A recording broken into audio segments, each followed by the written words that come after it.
saya Dimas Firmawanto dari Prodi Informatika. NPM saya 9882405105122111052. Di sini saya mendapatkan tugas akhir Pancasila ya, tugas UAS, yaitu untuk menganalisis suatu studi kasus yang berkaitan dengan materi Pancasila. Nah, di sini saya mengambil materi Pancasila sebagai sistem etika. Nah, di sini dia contoh studi kasusnya. KPK menetapkan Menteri Sosial Juliari Batubara dan 2 pejabat pembuat komitmen di Kemensos serta 2 pihak swasta sebagai tersangka kasus dugaan korupsi dana bantuan sosial COVID-19.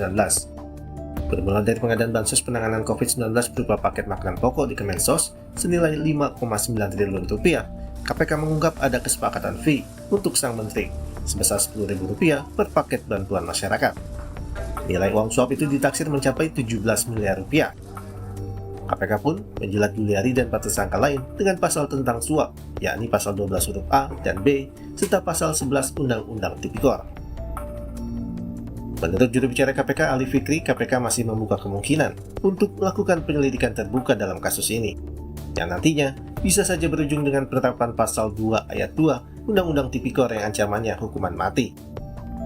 Di dalam perjalanannya, KPK menangani berbagai perkara yang diawali dengan tangkap tangan, yaitu pasal-pasal suap, itu nanti tergantung dari hasil proses penyidikan dari pemeriksaan sejumlah saksi, gitu.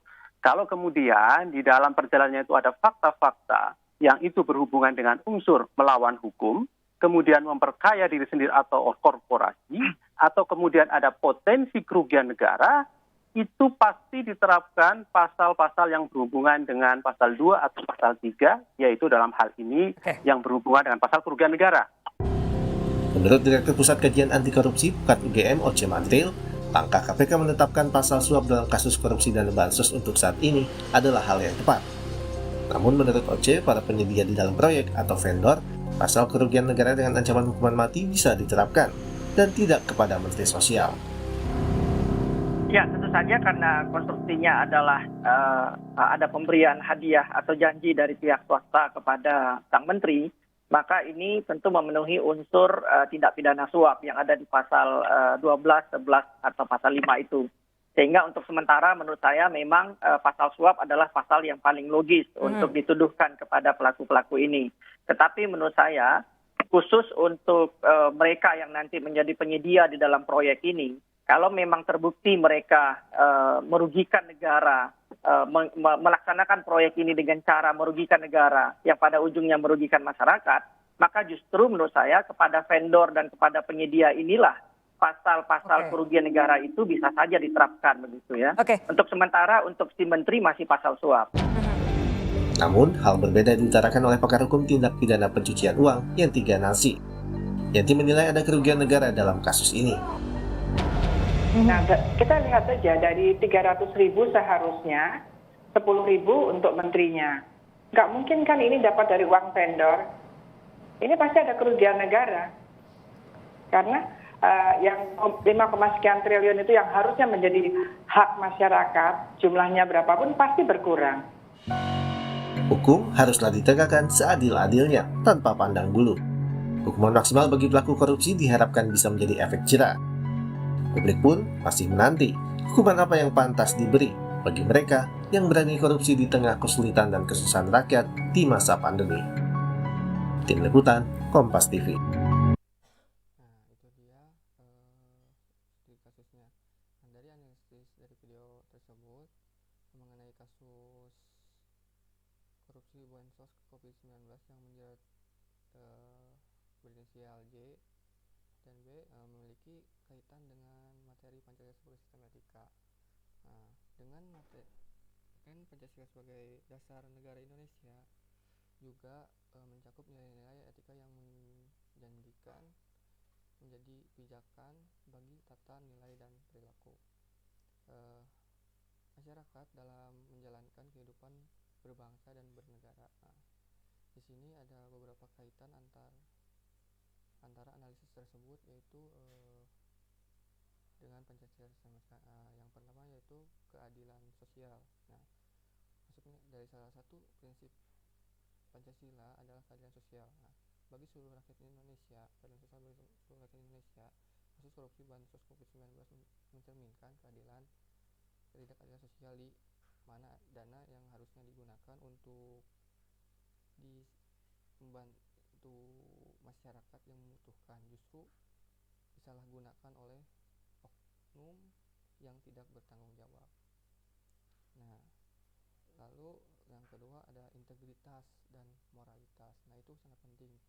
Nah, Pancasila menganjurkan nilai-nilai integritas dan moralitas dalam kehidupan bermasyarakat.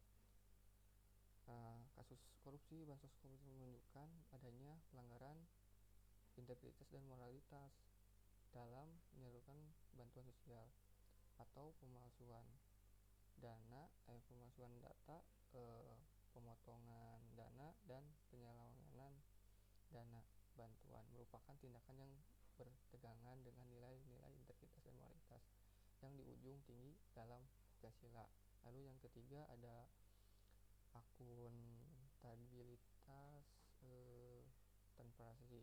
Pancasila mendorong adanya akuntabilitas dan transparansi dalam sistem politik dan memerintahkan dalam kasus korupsi bansos COVID-19 terdapat kekurangan akuntabilitas dan transparansi dalam menyalahgunakan bantuan sosial. Nah, hal ini bertentangan dengan prinsip-prinsip Pancasila yang menegakkan penting akuntabilitas dan transparansi dan tata kelola pemerintahan. Nah, yang terakhir ada hukum dan keadilan. Nah, Pancasila menegaskan pentingnya hukum dalam menjaga keadilan dan ketertiban sosial. Kasus korupsi bansos COVID-19 menunjukkan adanya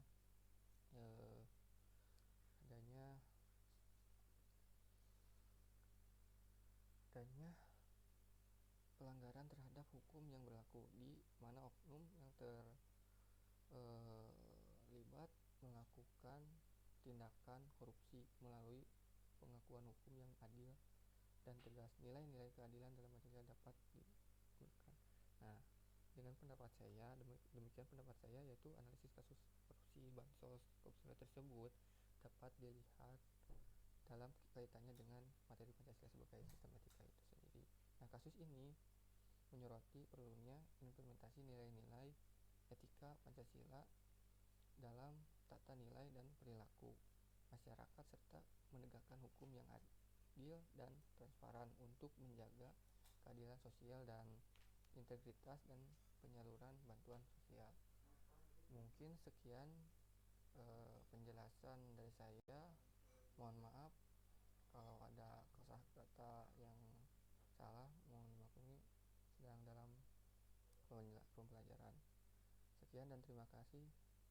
Assalamualaikum warahmatullahi wabarakatuh.